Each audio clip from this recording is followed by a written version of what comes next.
Dit zien de die-hard Vastelovens fans. Ze gaan overal heen, stonden altijd vooraan en komen druk in beeld tijdens uitzendingen.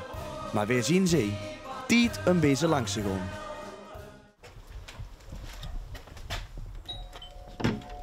Hey, hallo, hey. Hey, kom binnen. Hey. Ik ben Harry de Boom. Ik kom uit Leeuwen bij Remunt. Ik werd 73 in oktober. Waarom zit je er altijd bij? Omdat ik erheen ga voor de muziek. De muziek en de hele sfeer wat er overal meer is. Hè? Zoveel aanstijs is alles met. En dit is een nieuw pakje dan, een nieuw pakje. Ik moet zeggen dat het heet wel gaat. En dan heb ik dan nog een leuke hoort van jezelf. Wie gekocht. Met wie gaat je altijd? Ik ga meestal alleen gaan.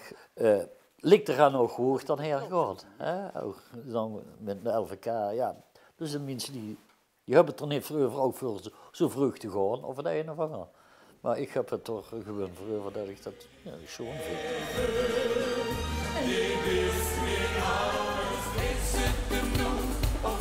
En gaat je wel eens tussendoor wel wat drinken of naar de wc? Ja, nee, dat is er niet bij. Ja, om een uur of 11 dan, bij de 11 van de 11, nou, dan weer te laat gaan dan. Hè. En dan kom ik terug, pak ik een paar consumptiebonnen voor. Lopen we vet en als het afgelopen is om een uur of 8, dan ga ik dan snel te laat. Dit pakje is met pensioen dus? Dit pakje is eigenlijk met pensioen. Als ik de laatste keer ga, dan doe ik het me nog een keer aan.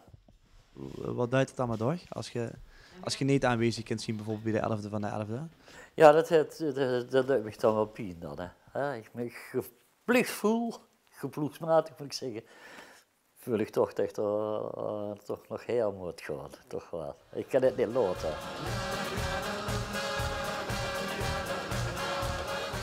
Een 11e of LGK zonder Harry aan de Boom, dat bestaat niet. Nee, dat bestaat voorlopig nog niet, moet ik zeggen. Voorlopig nog niet.